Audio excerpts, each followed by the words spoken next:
You know, I had no idea they were making a sequel to Infinity War. I had a feeling they were. You had to, right? Yeah, I'm thinking, though, Thanos won, that's it. They lost. I honestly wouldn't mind that. Right? Just kill it right there. You just want to refuse to see this? I'll boycott it. This is gonna work, Steve. I know it is. Because I don't know what I'm gonna do if it doesn't.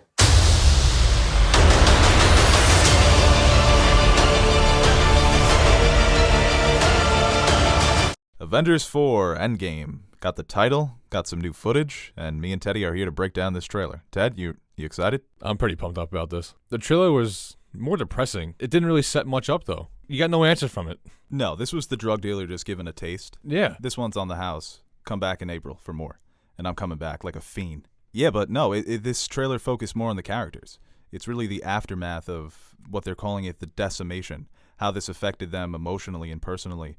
And even from this first shot with Iron Man, the mask, you had said before we recorded. He just looks beat. The overall theme, I guess, with this trailer was just being defeated. Later on, we'll get into it with Thor.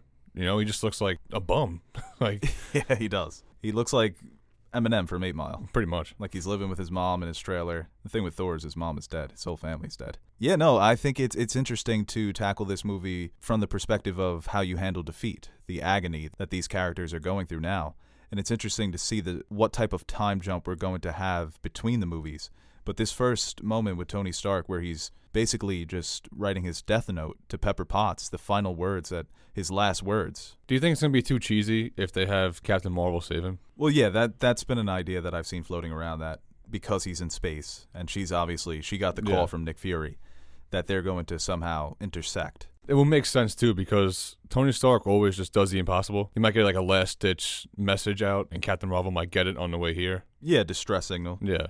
Because if she got the message from Earth, from Nick Fury, then she's headed in that direction. Because Titan is one of Saturn's moons, so he's within the solar system. Obviously, it takes years to travel between planets. And you have to think Nebula might have some insight into how to get back, how to navigate. But he says in this trailer that he's run out of food, he's going to run out of oxygen. And I think that's why I argue in Infinity War, the fight between him and Thanos was better than the Doctor Strange fight because it was so much more personal. You saw the development of this character that started out as this careless playboy, and then he becomes Earth's best defender. The savior, yeah. Yeah, and how desperate he was in fighting this villainous creature. One of my favorite shots from Infinity War is when Thanos goes to pull the moon, shows Tony Stark inside the suit, and usually you'd hear him quip or say something funny, and he says nothing. Mm-hmm. He's just looking up with pure dread. And you see that just from this small moment in the trailer. Again, it's going to go along with the theme of the movie with defeat and, like you said, how they handle it. If you're them, like, what do you do? Thanos is gone. Well, speaking of Thanos that we see him in this trailer, the Scarecrow. Oh, that's amazing. It is, right? That's so boss. I just love the fact that this man he's a farmer now. He's just taking care of his crops. Just doesn't care. Probably has some animals. Well, 50% of the animals that he had. Yeah, no. It was like a day at the office for him. Right. Let me just wipe out half humanity and I'll just go and watch the sunset. This is his 2-week paid vacation. Got the armor set up. And I love that shot, too, where he's strolling through the garden and he's got the burnt Infinity Gauntlet. That's what it looks like, that it's all messed up. I want to know what's going on with the Infinity Stones. Are they gone? Yeah, that's a good question. Where is he keeping them? Are they still in the gauntlet? Because the gauntlet was obviously destroyed.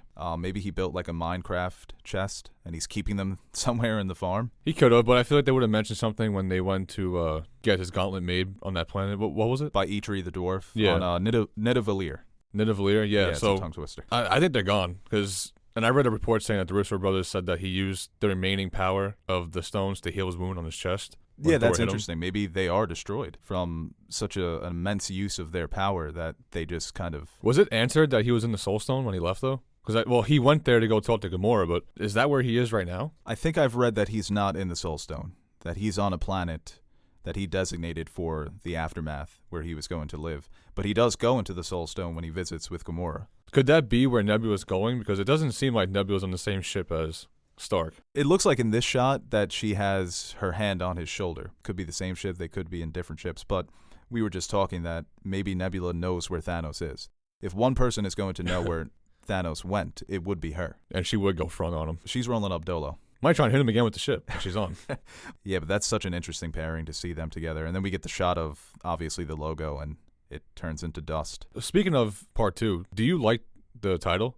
Endgame? Yeah, well, the title Endgame, it's been mentioned twice in the movies. It was first mentioned by Tony Stark in Age of Ultron, and it's when he's justifying the Ultron program, because he's talking about that next time aliens roll up to the club, We got someone, yeah. we need a bouncer. And he says, that up there, that's the Endgame. We can bust arms dealers all the livelong day, but that up there, that's the end game. How are you guys planning on beating that? Together. We'll lose. And we'll do that together, too. Why would you do that? We're in the end game now. And of course, Doctor Strange mentions Endgame in Infinity War, and a lot of people have speculated over what Doctor Strange's plan was, the one alternative future where they won. Maybe it's where he sacrifices the stone to keep Tony Stark alive. Tony Stark is going to be the one who can reverse all of this in the future. And that's what he says to him. We're in the Endgame now. So do you like the title? I do. It's coming to an end. It's a fitting title. They're wrapping up 11 years in the making. It had to come to an end soon. Stark even said it. Everything comes to an end. Yeah, no. It's depressing, though. Yeah, it is depressing. I mean, the whole trailer is depressing. Yeah, the whole opening scene is a whole different side of Stark. There's also a shot of Captain America crying. And Emotion from Captain. yeah, I mean, and he's got no beard. He might be crying about the beard. That was one of the casualties of the decimation. Black Widow talking about how Thanos set out his goal to wipe out 50% of the world and 50% of the universe, and he did it. And we also have the shot of Bruce Banner overlooking all the heroes that died. And that's taken straight from the Infinity Gauntlet comic. When they're at the Avengers headquarters, they're overlooking all the heroes that were snapped or dusted. And Shuri's gone. She survived, didn't she, in Infinity War, the first one? No, apparently not. I could have sworn she's made it. We don't see her after she gets knocked out. When she was knocked out by... They don't know for sure that Scott Lang is dead, so maybe they have a feeling these people are still alive and they're looking for him? Right. They could be overlooking some sort of, like, working on a plan in the scene, trying to get them back. But Shuri, I'm pretty sure she's just dusted. And there were a lot of theories that she was going to take up the Black Panther mantle in T'Challa's absence, because that's kind of what happens in the Infinity comic that a lot of the movie was based on, the more recent Infinity War story, where Shuri is the Black Panther and T'Challa is just part of the Avengers. And plus, they don't know that Peter Parker's dead too, so they're probably trying to find these guys. Oh, right, yeah, that's a good point, right, because the last they saw of, well, you know what, they don't know that Peter Parker was with Stark. They know Stark, but they didn't know that Spider-Man was there. And he's not home. So they're probably just assuming, like Scott Lang, because Scott Lang was in the quantum realm, right, that they were dusted. And Thor, man, we talked about it. Tough couple of weeks for my guy. He's wearing a sweatshirt. Yeah, why is he? Does he get cold? Like he looks like a bum. Does a Norse god get cold? Yeah, no, he does look like a bum. And out of all the characters, we talked about how depressing it was to watch Tony Stark. This is the guy that's lost the most. I feel like he lost his planet, his mom, dad, brother, sister. Yeah, Idris Elba. We all lost him in the MCU. That was a tough one, man. Yeah, I still think Loki's alive. Yeah, he's not. But even in the scene with Rocket from the movie where he's talking about it was personal before the Thanos snap, I can't imagine what he's thinking now. And we've seen goofy, funny Thor over the last couple of movies. This might go back to Phase 1 Thor.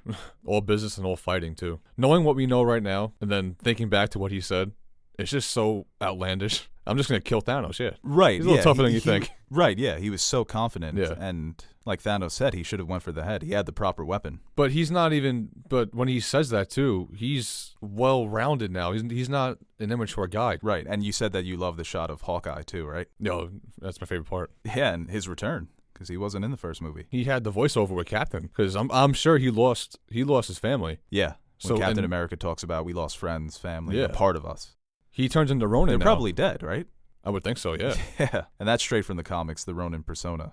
That's great. Yeah, I think, and he was great in Civil War. The limited screen time that he got. It appears here that he might be somewhere in Asia. So the name fits, the masterless samurai, and who knows what this man is doing, because he's probably thinks he can find answers. But you would think that the first place he would go would be to the Avengers, because it looks like Black Widow finds him. So he might just be taking random jobs just to get out all that frustration. Think about it. He doesn't know what's going on. He wasn't with them. So yeah, who the fuck knows what he's thinking, man? He might be like Thor, just a man filled with rage, and he just doesn't know how to control it anymore. I like that, though. Yeah, and it's a nice pull from the comics, the costume.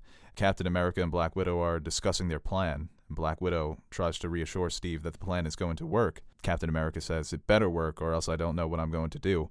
I kind of got the feeling that he's almost suicidal in this moment. He's defeated too. Everyone is defeated. It's out of control. Do you like his costume? It looks like they're going with a more blacker costume. I do darker like the costume. stealth suit. Yeah. Well, because he was kind of like that too in the Infinity War. He was nomad, just a man without a country. Well, I felt like he didn't really want a part of Infinity War. Well, somebody had made the point that he's showing more emotion in this trailer than he showed in the entire movie, Infinity War. People have made the argument that, yeah, he's coming off of 2 years and hiding and he's been running around the world. He kind of just looked bored. Chris Evans seemed bored. Rhodey mentions that they look like shit. And in the comics, they were doing things. They were taking on missions, kind of Black Ops stuff under the radar. Maybe it's just because of his lessened role. Chris Evans is human. Maybe that bothered him a little bit and it kind of hindered his performance. It seems that he's going to get a lot more screen time in this movie. He's still thinking about Peggy. Yeah. I wonder if they go back to her too, because takes out the little the pocket watch. I mean, I don't know why else you would bring her up. Well, it makes me think that maybe Sharon Carter was killed, but maybe it's just one of those things where they're going on a suicide mission. It's like the end of the first Captain America when he goes back to who he loves too. Like, right, yeah. Let me look at you one last time. He's crashing the plane and he looks at his picture of Peggy. But yeah, I mean, we'll talk about the ending of the trailer now. They're talking about this plan that they're trying to enact, and then who shows up to Avengers headquarters? It's Scott Lang. And at first I thought, oh, maybe he's time traveling because they even convinced me that he was dusted. But then I remember at the end of Ant-Man and the Wasp, he's not killed. Yeah, he's inside the quantum realm. He's just driving with the quantum realm in the back of a van. What do you think about the idea? Yeah, I forgot. Yeah, that's in the van too, right? Yeah. The engine or whatever it is, the portal. It's so crazy to think about too. He just shows up. Can you guys buzz me in? Yeah.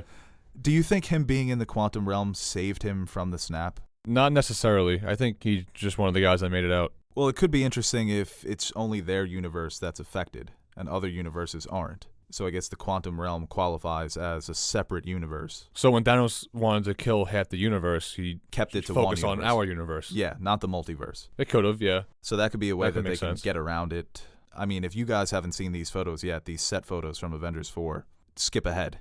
These pictures with Captain America, Tony Stark, Ant-Man during the Battle of New York. And they're all dressed in their old school costumes. Tony Stark is dressed as a S.H.I.E.L.D. agent. And Ant-Man is there with them, and they all have these devices on their wrist. You think that it's just a different universe, though? Because Stark, he's an agent. Like, is this a different Tony Stark? Where Tony Stark never became Iron Man. This a different Captain America that we're going to look at? There's an idea that Ant-Man was one of the founders of the Avengers in the comic book.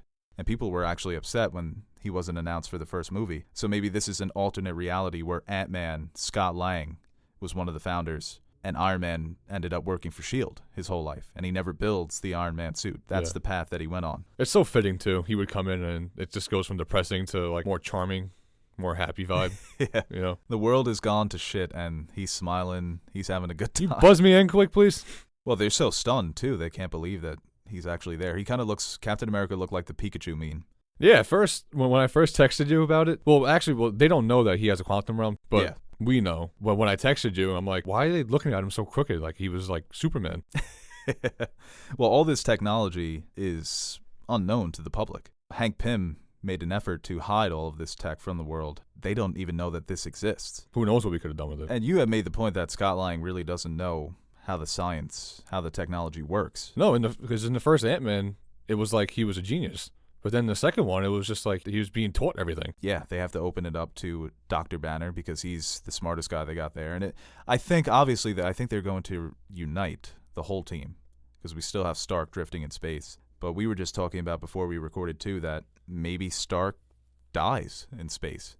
And the way that they bring back Stark is they go to this alternate universe and they bring that Stark to their world. Because there's also a theory, too, this, you know the actress Catherine Langford from 13 Reasons Why? Yeah. She was cast in this movie, and a lot of people think that she's going to play Tony Stark's kid, Tony and Pepper's kid. In a different universe. Right, because he talks about in the beginning of Infinity War when he's jogging in Central Park, that he dreamt they were pregnant.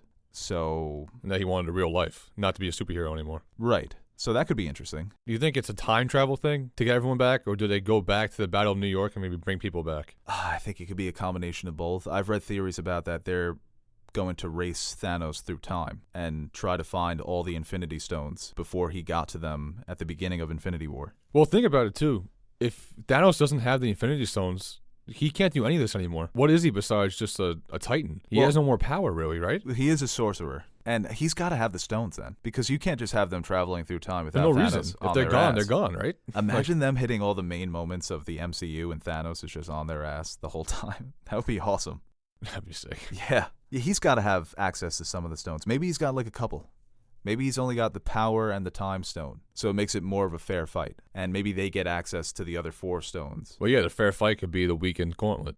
Yeah. Right. That's why it's the perfect trailer, because there's even more questions. Oh, yeah. Didn't answer anything. No, it really didn't. When I first watched this trailer, I'm like, I wanted everyone in it. And then I'm like, oh, wait a minute. Where's Spider-Man? Yeah. Where the hell is Black Panther? They're dead, Teddy. They were dusted. Hi, is anyone home? This is Scott Lang. We met a few years ago at the airport in Germany. I got really big. Is this an old message? Ant-Man, I know you know that. It's the front door. That's me. Can you buzz me in?